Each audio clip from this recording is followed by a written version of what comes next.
여호와는 내게 복을 주시고 늘 지키시며 은혜 베푸시기를 원하노라. 아멘.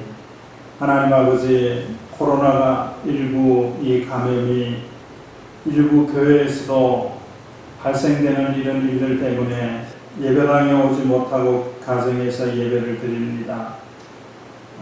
현장에서 드리든지 가정에서 드리든지 영과 진리로 예배할 수 있는 저희들 되게 하여 주옵소서. 예수 그리스도의 이름으로 기도드립니다. 아멘. 하나님을 기쁘시게 하는 사람은 사람들을 복되게 하는 사람입니다. 근데 오늘 말씀은 이렇게 시작합니다. 악을 갚아라. 악을 갚아라. 이 말씀으로 시작합니다. 갚아준다. 사실은 사회생활하는 우리들 가운데 다른 사람에게 빚진 것을 갚으며 살아가는 거죠. 빚을 지지 않고 살아가기는 쉽지 않죠. 물론 돈이 많으면 돈은 빚지지 않겠지만 다른 것은 또 빚지는 경우들이 있습니다. 그래서 빚을 지면 빚을 갚으면서 살아가면 되는 거예요. 빚을 갚지 않으려고 숨기고 도망다니고 이러면 비난의 대상이지만 빚을 졌든지 다른 것을 졌든지 간에 빚을 졌으면 갚을 계획을 가지고 갚는 일들을 하면 되는 겁니다. 그런데 악을 갚으라 그랬어요. 악을 갚아라. 악에 대해서 처벌하는 것은 악을 그 사람이 더 이상 저지르지 않게 하기 위해서 악에 대해서 처벌할 겁니다. 근데 악을 갚으라는 거예요. 악을 갚으라는 말의 의미가 무엇일까 생각해 보십시다. 먼저는 악이 있다는 것을 생각해야 돼요. 선만 있는 게 아니에요. 악도 있어요. 그런데 그 악은 부당한 것을 넘어서서 말도 안 되는 그런 악들이 있습니다. 말도 안 되는 악들이 있어요. 악이 존재한다는 것은 이 땅에서는 악이 존재해요. 선이 존재하고 악이 존재하고 선과 악은 싸우는 겁니다. 그런데 우리를 향하여 하시는 말씀은 악을 갚아주라는 거예요. 그러기 위해서는 악을 악이라고 생각하는 데서부터 시작할 겁니다. 악인데 악이라고 생각하지 못해요. 악인데 악인 줄도 모르는 거예요. 부당한 일들을 당하면서 부당한 일을 내가 당했다는 것을 모르는 것은 그거는 착한 사람이 아니에요. 그건 어리석은 사람이에요. 악을 악이라고 생각해야 합니다. 그리고 이것은 악이다라고 말해야 돼요. 이런 예를 하나 들어볼게요. 성추행을 당하는 그런 경우에 노라고 말을 해야 성추행 죄가 성립된다는 거예요. 노라고 말하지 않으면 그렇게 하는 것에 대해서 자기도 좋고 동의하고 자기도 즐기고 이렇게 생각이 된다는 거예요. 그래서 싫어, 안 돼, 이렇게 말을 분명하게 해야 된다는 거예요. 그렇게 분명하게 말했을 때는 그것은 강제적으로 행한 것이기 때문에 처벌을 받게 돼요. 그런데 똑같은 성추행을 했어도 노라고 안 되라고 싫어라고 말하지 않고 가만히 있으면 물론 무서워서 말도 못하는 그런 경우도 있을 수 있겠지만 그 처벌이 달라지는 거거든요.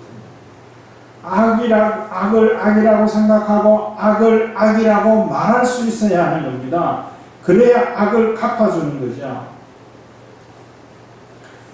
또 이것은 악을 행하지 말라고 하는 말도 담겨져 있죠. 악을 갚아주라고 그러면서 악을 내가 행하고 있다고 하면 아니죠. 악을 행하지 않아야 합니다. 성경은 이렇게 말씀해요. 악은 모양이라도 버려라 그랬어요. 모양이라도 버려라. 모양이라도 버린다는 게 뭘까? 악을 말로 악을 행하는 일마저도 하지 말아라. 오늘 성경 본문의 배경에서 보면 그렇게 이해할 수 있어요. 모양이라도 버려라. 실제로 악을 행하지는 않는데 말로 악을 행하는 거 그것도 하지 말아라. 모양이라도 버려라는 거예요. 자, 부당한 것을 부당하다고 말할 수 있어야 합니다. 그렇다고 해서 그게 다 해결되는 것은 참 아니에요. 지금 코로나19 상황 가운데서 지난 아마 8월 둘째 주에 정부에서 방역 2단계 했죠. 2단계 조치했습니다. 2단계가 되면 어떻게 되냐면 실내에서는 50명 이내만 모일 수 있어요. 어저께도 세대교회에서 모임이 있었는데 49명만 모여서 미리 신청받아서 49명만 들어가서 그 모임을 했어요. 그 공간이 어떤 공간이면 우리 공간보다 한 10배, 20배 더 큰 공간에서 49명만 들어가서 회의를 했습니다. 자, 그런데 법을 자세히 보면요. 비정규적인 모임만 실내 50명이에요. 그 정규적인 모임인 교회 예배는 해당이 안 돼요. 법상은 그래요. 그런데도 어떻게 합니까? 지난주 16일 주일에 한 300명, 400명 정도 들어가는 예배당을 가진 교회 목사님하고 토요일날 통화를 했는데 어떻게 예배하십니까? 그랬더니 정부 시책에 따라야죠. 그러면서 우리는 다행히 교육관하고 공간이 여러 개 있기 때문에 50명씩만 들어가게 그렇게 해서 예배를 합니다. 16일 주일에는 그렇게 했다는 거예요.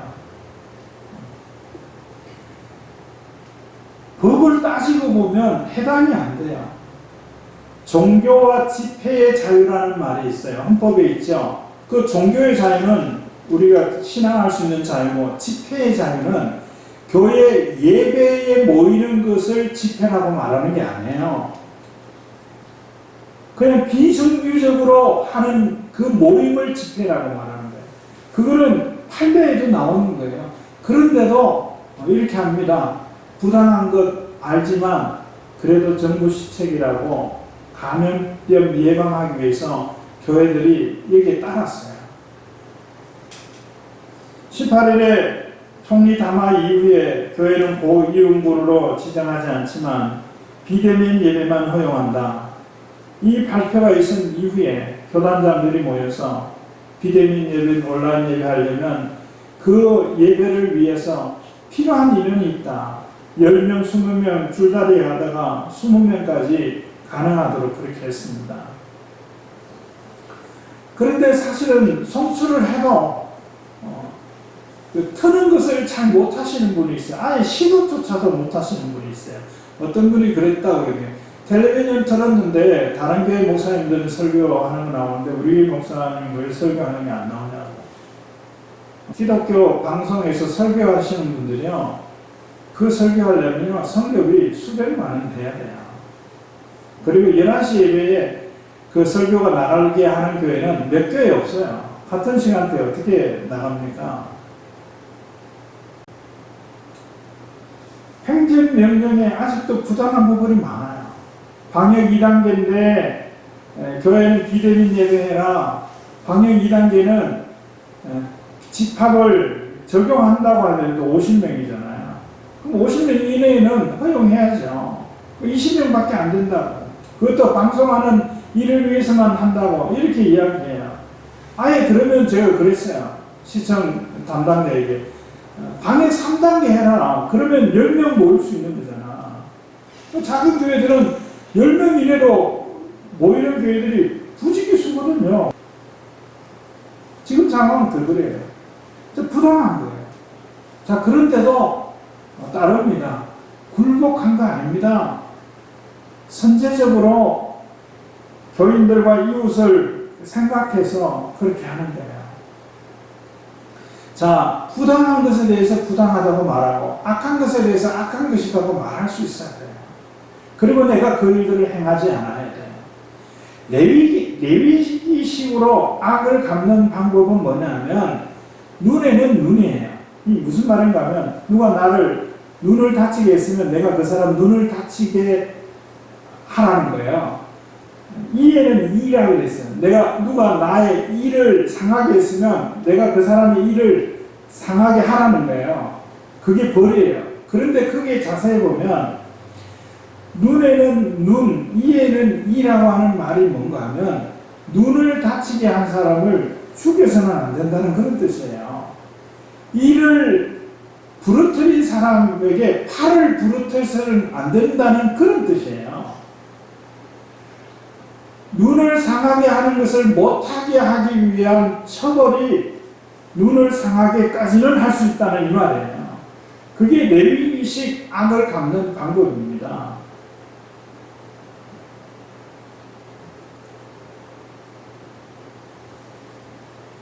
양형 기준이라는 게 있어요. 양형 기준. 어떤 죄를 지었을 때, 이를테면 사람을 죽인 사람에게는 어떤 처벌, 징역 보통 15년 이상은 되죠. 15년 이상 무기징역, 사형, 이런 어떤 상황에서 죄를 지은 사람, 비슷한 사람은 비슷한 벌을 받게 하는 게 양형제도예요. 그 이유는 판사들이 다 다르기 때문에 그렇죠. 그래서 그 제도를 만드는 거예요. 자, 지금 안전문자를 통해서 마스크를 실내에서 써야 된다, 내외에서 써야 된다라고 그런 행정명령도 있죠. 근데 마스크 쓰지 않았다고, 마스크 쓰지 않고 버스 탔다고 그 사람을 발로 차고 폭행하고 두드려 패고 감옥에 가두고 이렇게 하면 그게 양형 기준에 맞지 않는 거예요.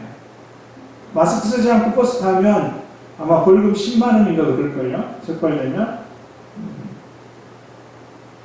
그게 양형 기준인 거예요. 자, 그렇게 하면 부당하다는 말을 하지 않아요. 그런데 부당하게 행하는 일들이 얼마나 많은지 알 수가 없어요.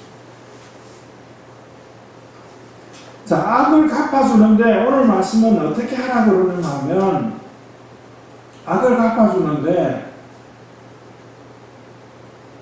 복을 빌으라 그래요. 내게 악을 행하는 사람에게, 나에게 욕하는 사람을 복을 빌어주래요.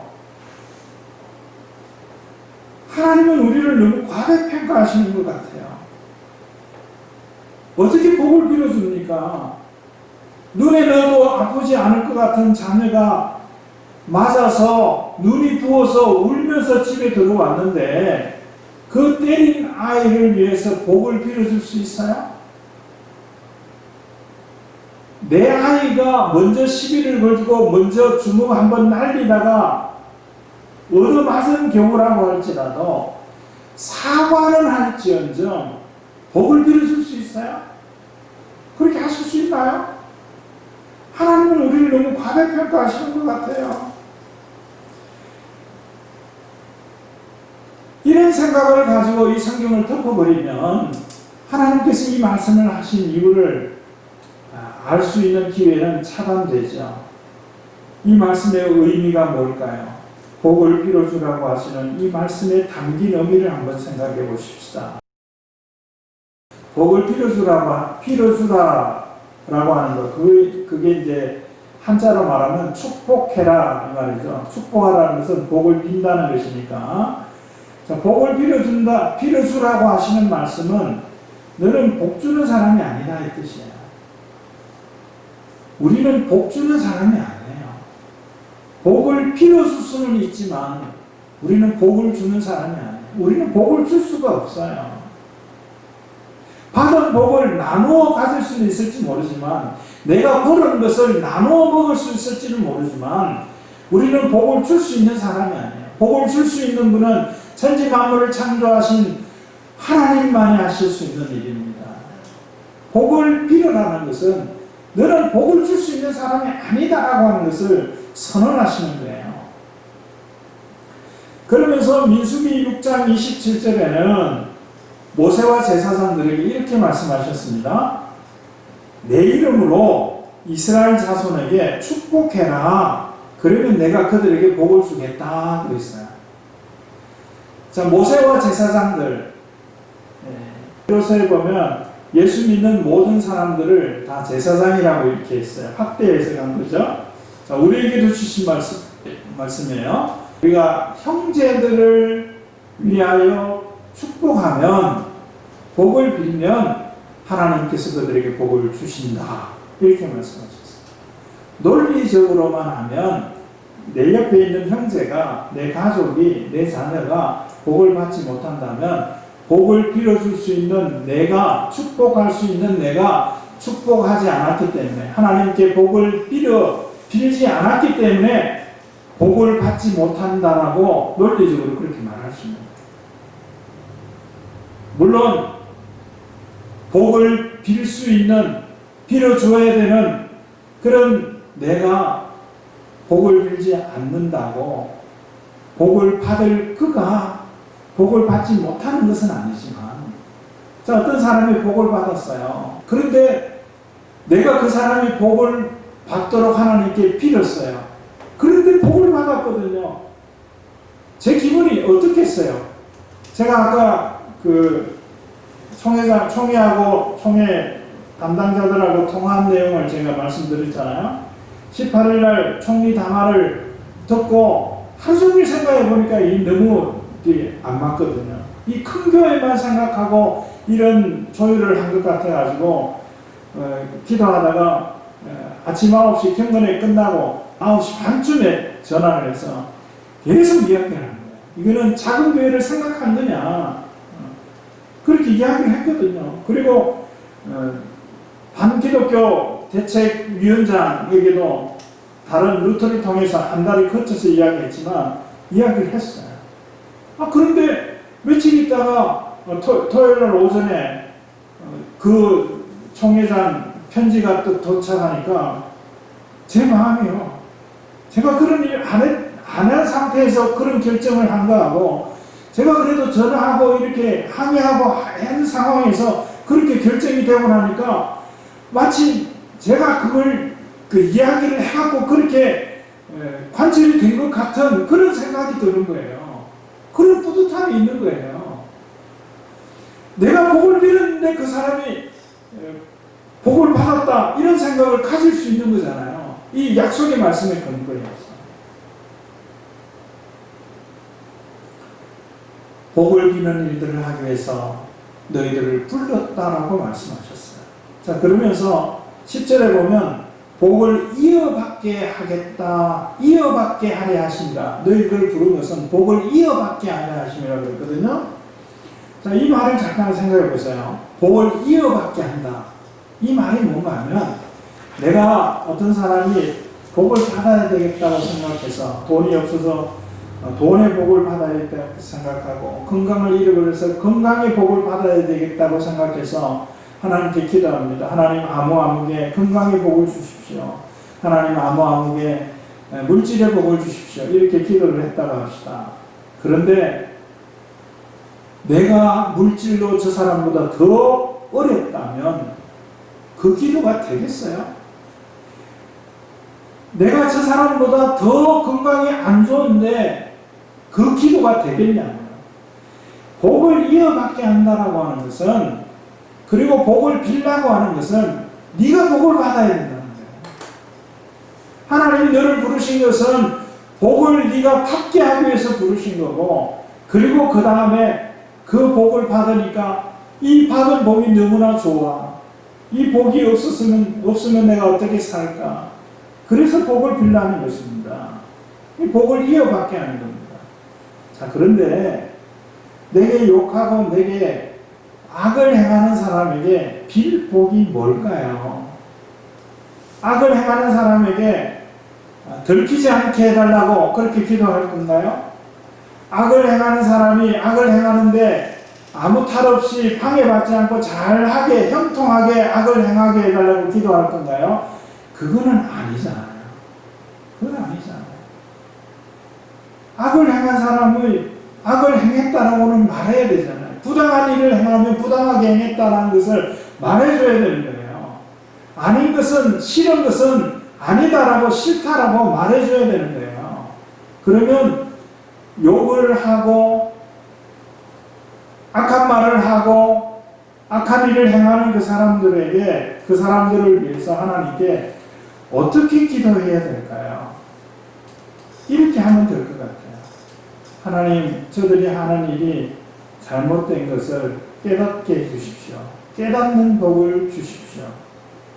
그렇게 하면 되지 않겠나요? 그렇게 기도하는 거죠. 그들이 악한 자로서 복을 받는 것이 아니라 하나님, 저들이 하나님이 주시는 복을 받을 수 있는 사람이 되게 해주세요. 그들을 위해서 기도하는 거죠.